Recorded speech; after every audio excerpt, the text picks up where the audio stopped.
Hello there, a very good evening to you all, and many thanks for joining us here on Rwanda Television News. We do hope you had yourselves a very productive day. Now, top of the edition tonight, these are our headlines. On Tuesday, the President of Poland, His Excellency Andrzej Duda, and Lady Agata Kornhauser-Duda arrived in Rwanda on a state visit that seeks to strengthen bilateral ties between the two countries. Parliamentarians have urged the Minister of Local Government to tackle land issues highlighted in a survey conducted by the Rwanda Governance Board.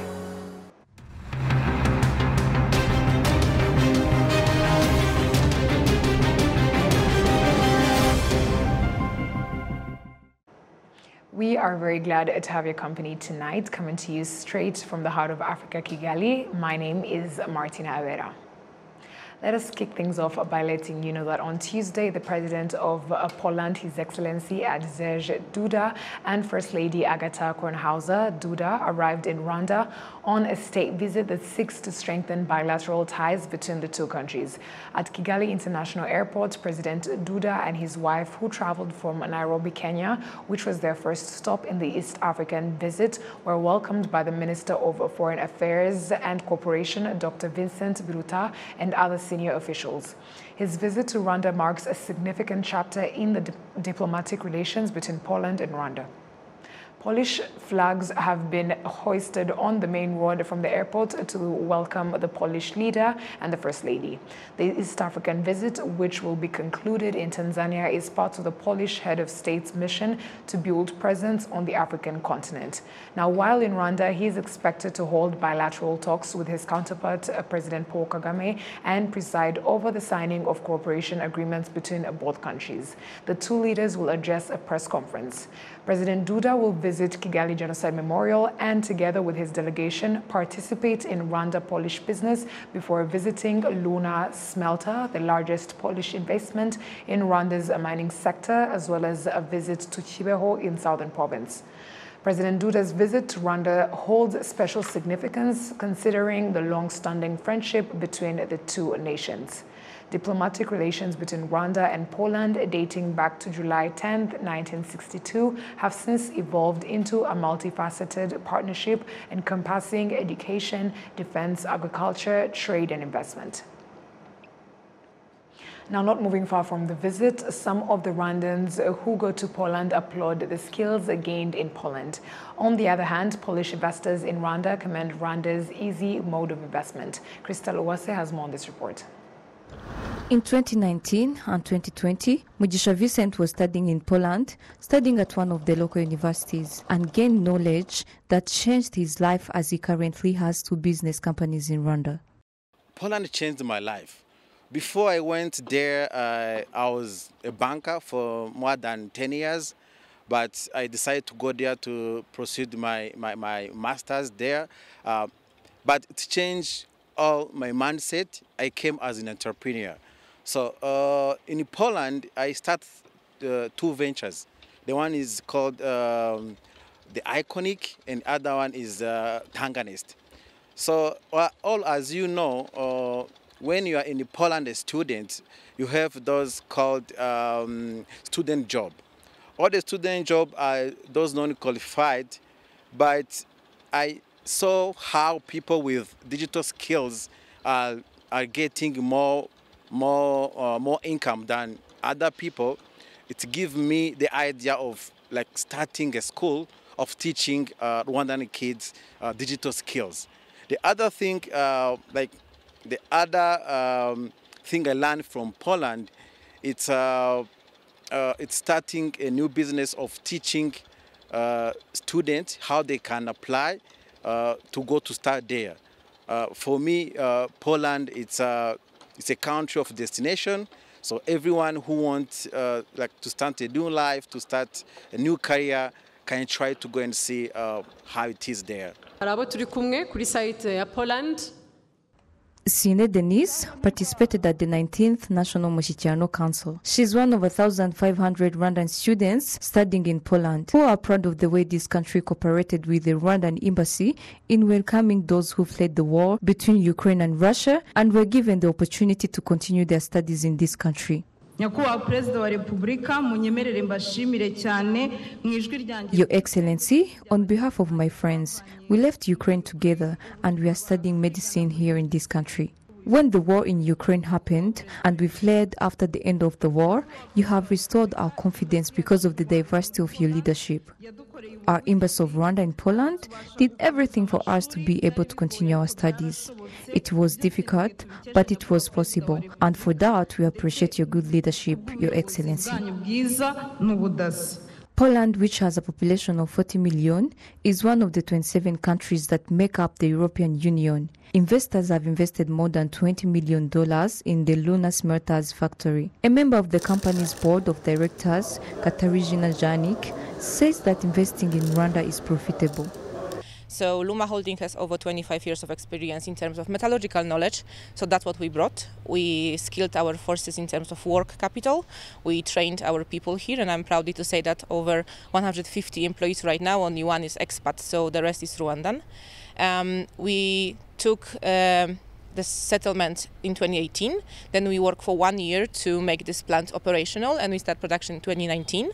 And for this 1 year we put the new furnaces, we embraced our refining sector, and right now we are producing really high quality tin, which is extending LME standards. Of course, it's really profitable. First of all, Rwanda is a beautiful country. Second of all, it's really good country for cooperation, has really good governance, has really safe anti-corruption policy. It's really high environmental business here to perform, and we are really happy that we invest here and we can work here, and we are hoping for the future cooperation here. In October 2021, Rwanda opened its embassy in Poland, and a year later, the Polish government also opened its embassy in Rwanda.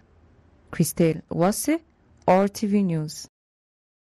Thank you, Christelle, for that report. Now, Rwanda and Poland continue to show willingness to expand relations and cooperation in various fields of development. In an in-depth report, we will get to know more about Poland and benefits that Rwanda can accept from this partnership. Olive Nete has more. Poland is a country located in the European continent, in the area of Central Europe, to the east of the European continent. It is also one of the 27 member states of the European Union. The World Bank figures for 2021 show that Poland has a population of 37.75 million people on an area of 312,679 square kilometers, making it the 8th largest country on the European continent. The capital of Poland is Warsaw. Poland is surrounded by countries including Germany and the Czech Republic to the west, Slovakia to the southwest, and Ukraine to the southeast. To the east, Poland is bordered by Belarus and Lithuania, and the north is Russia and the Baltic Sea. The country's economy grows at a rate of 6.8% annually, and its gross domestic product is estimated at more than $679 billion. When you divide the GDP per capita in Poland, it is $18,000, which makes it one of the most richest countries in the world. Poland's economy is mainly based on sectors such as service sector, where it contributes 62.3%, the industrial contributes 34.2%, and agriculture 3.5%.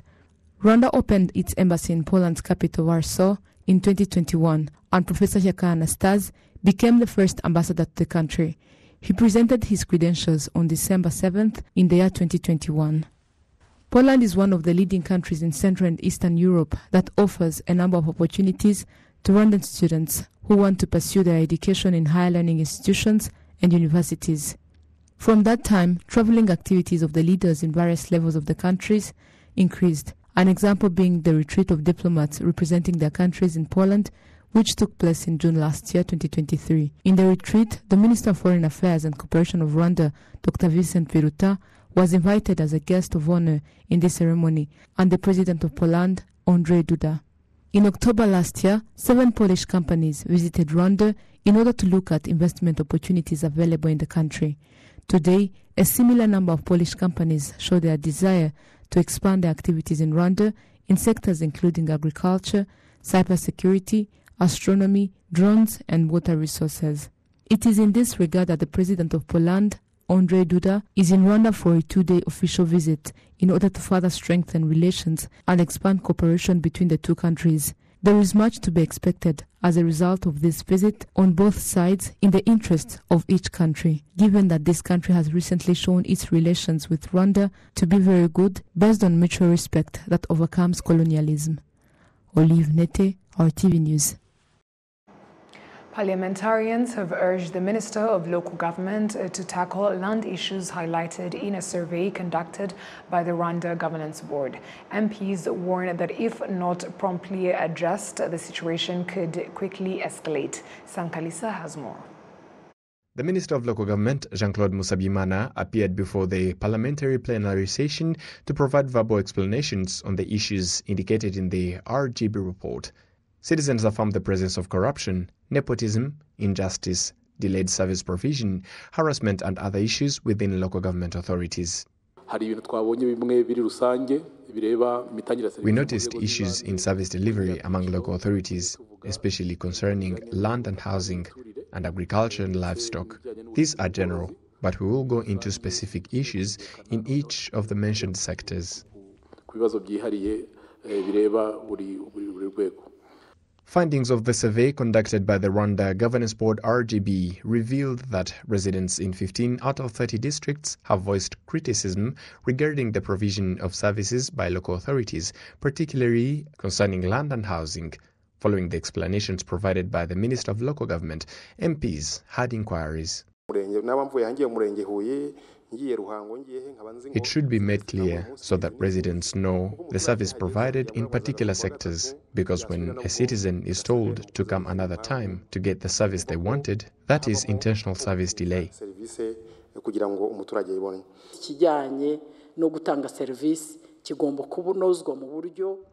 Service delivery should be improved. We need to know the specific measures in place to address poor service delivery, so that citizens can be assisted as they should.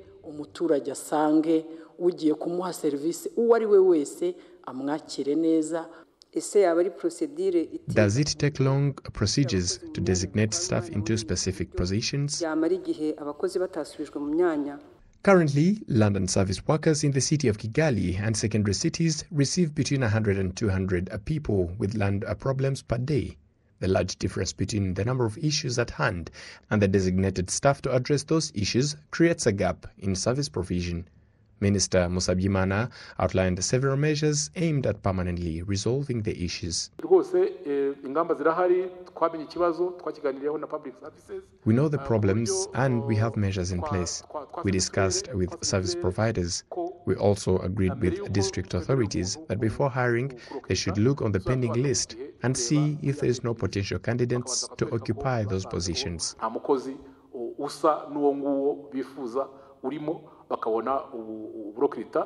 The Ministry of Local Government had aimed to achieve a service appreciation rate at 90% within local authorities. However, the 2021-2022 Governance Scorecard report revealed that public satisfaction with service delivery stood at 78%. The Minister of Local Government, Musabyimana Jean-Claude, firmly denies accusations of obstructing local leaders from sharing information with media. Adam Squizera with more. One of the challenges that media practitioners have been facing is the timely access to information, where some of the local authorities refuse to share information under the pretense that they have been instructed by the Minister of Local Government to do so. I think you also have the same briefing as we have. Allow me to give you the context of the district mayor, who is the one to give you the information you want. We all know that. The Minister of Local Government, Musabyimana Jean-Claude, verbally explained the issues that resulted from the RGB study on the service delivery in the local authorities.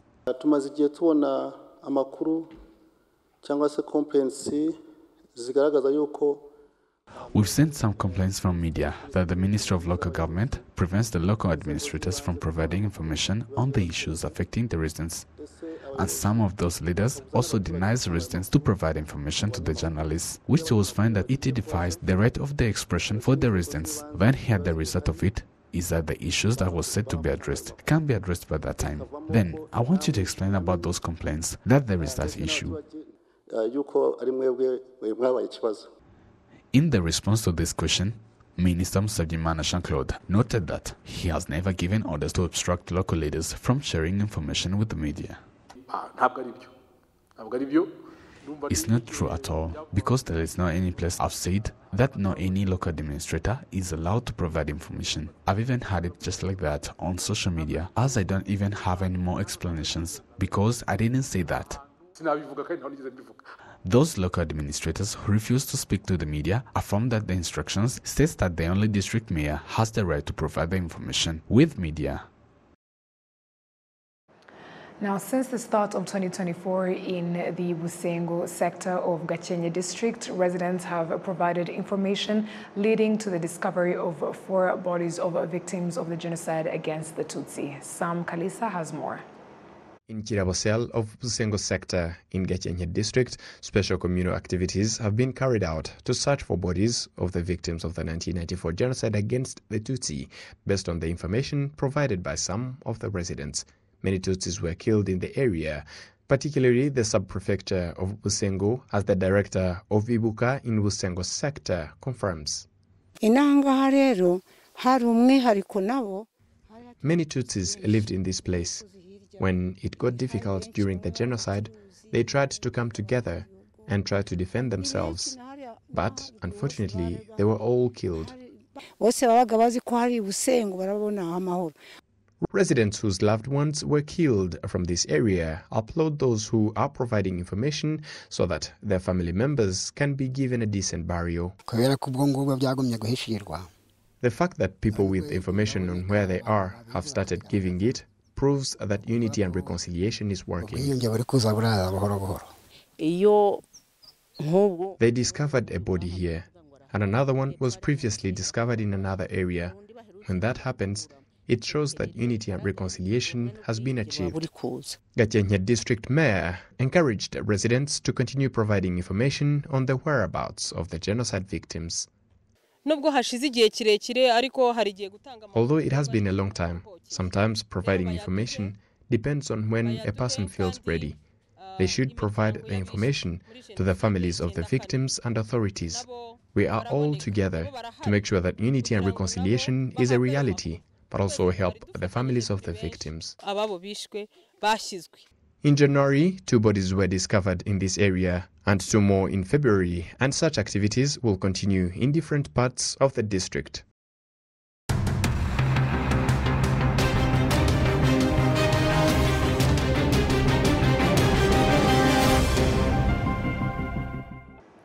And on behalf of the news production as well as the technical team, would like to thank you very much for sticking with us on RTV News. I bringing you the news was Martina Avera. Stay safe and have a great night.